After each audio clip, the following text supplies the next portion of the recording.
What's up, my fellow comic book readers? Guys, I got 7 Image comics that I read last night / this morning that I'm going to review. I put them in order from least favorite to favorite, but with that being said, it's my personal preference. None of these comic books are bad. One just isn't for me, but that doesn't mean it's a bad comic. And we're going to start off with that one. Dread the Hall H.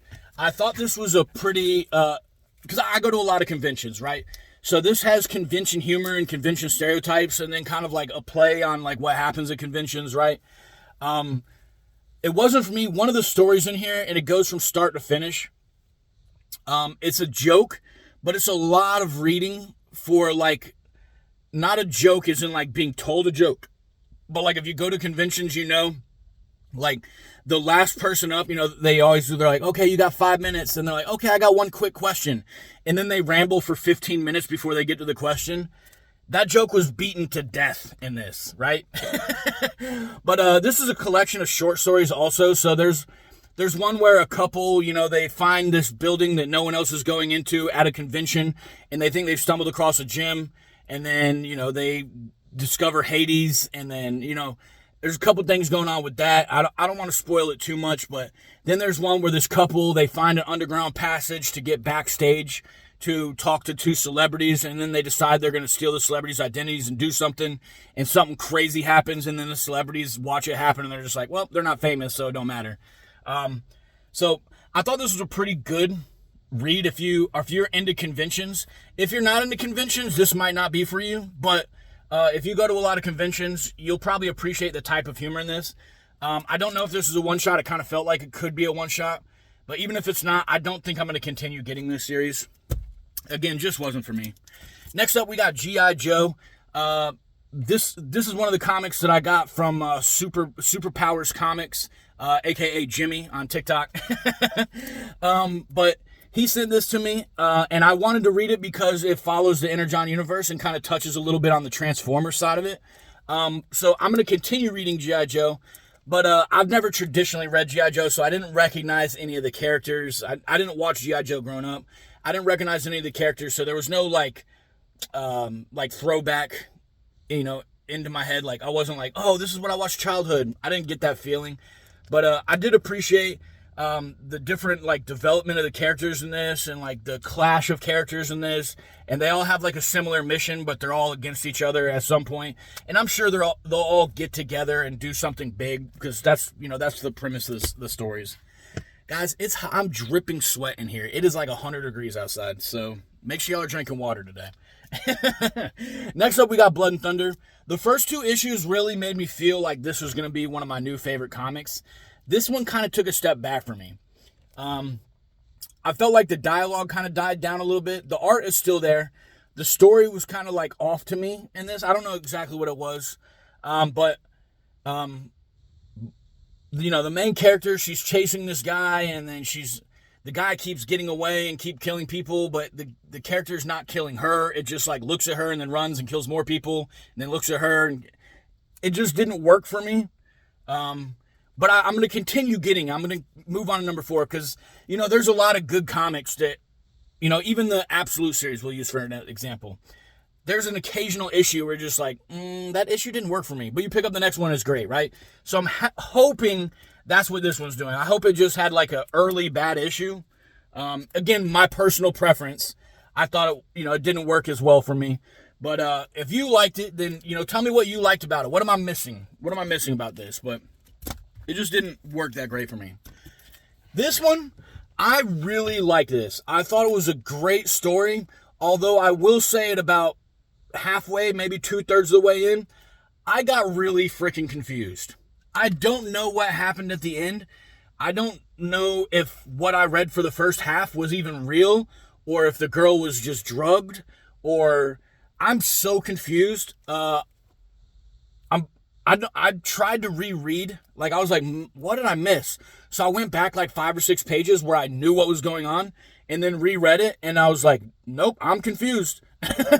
So this girl right here, she comes from an ancient bloodline of elves that have kind of blended in with the human race. And her sister is turning 21. And apparently in their culture at 21, they receive the information of becoming, what what their heritage is, right? So that happens, but then it kind of goes into like, okay, maybe that didn't actually happen because they're like sitting around a table and they're talking about like, you know, did they get in a wreck in a motorcycle and imagine it? Or so if you read it and if you know what happened, maybe fill me in, because I don't know. If you haven't read it yet, I would definitely read this. It is definitely worth reading. I really enjoyed it, but again, super confusing. I need an issue to tell me what I read.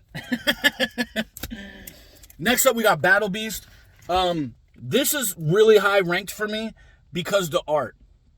The story is kind of like a typical, you know, I won't say subpar. I would say it's slightly above average story, right? Like Battle Beast is battling a ship that's trying to sabotage him, and he's looking for somebody that's worthy to kill him. And if they're not worthy to kill him, once he starts fighting, then he kills them.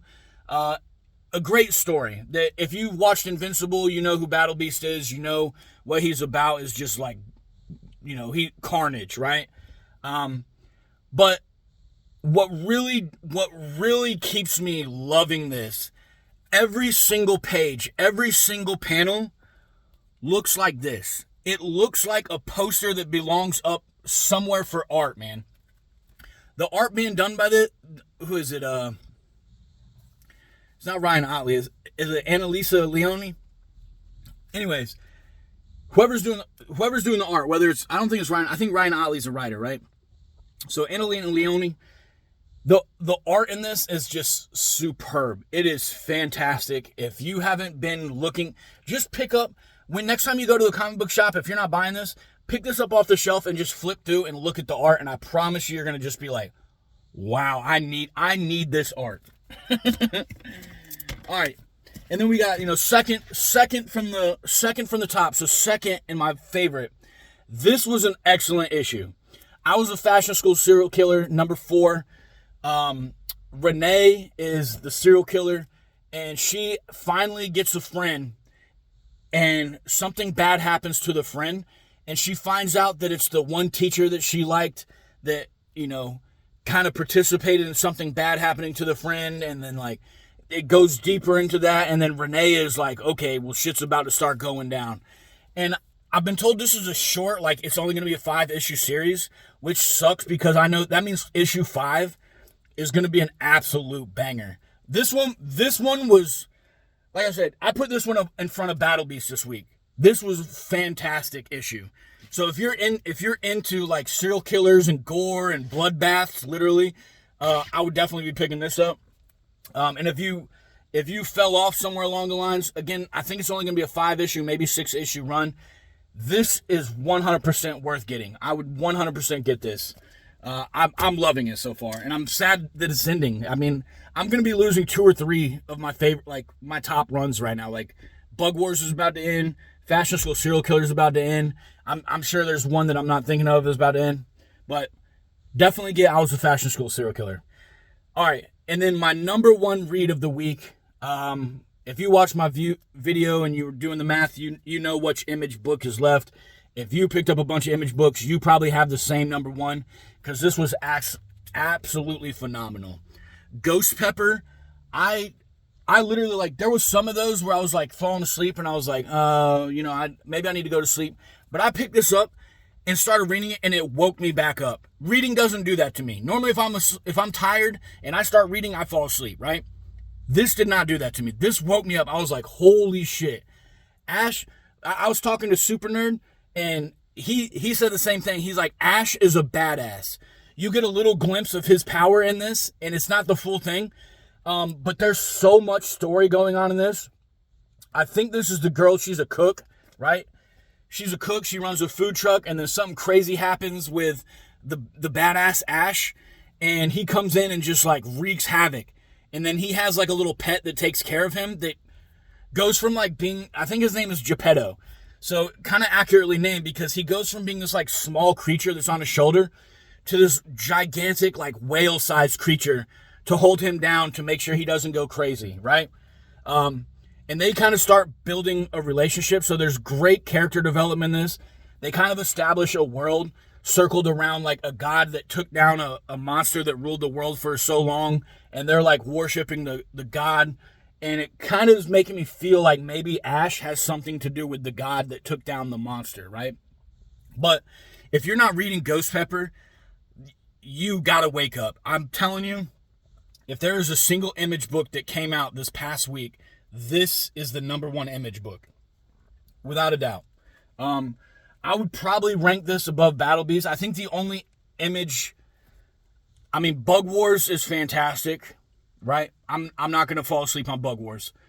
Bug Wars is fantastic, and then Exquisite Corpses, and then Ghost Pepper. Even though I only got one issue of Ghost Pepper, I'm telling you, this is money. I know I'm beating a dead horse. I don't want to keep doing that. I'm trying to do reviews, not push you to buy something. If you got the budget, pick up Ghost Pepper. If not, maybe you can find it online somewhere. But those are my image books that I read in the last 24 hours, guys. And I hope I encouraged you to either buy something or maybe give you, enough details to where you feel like you don't need to buy it or, whatever. I hope I influenced you. But, guys, whatever you're doing today, pick something up and read it, baby. Stimulate that mind.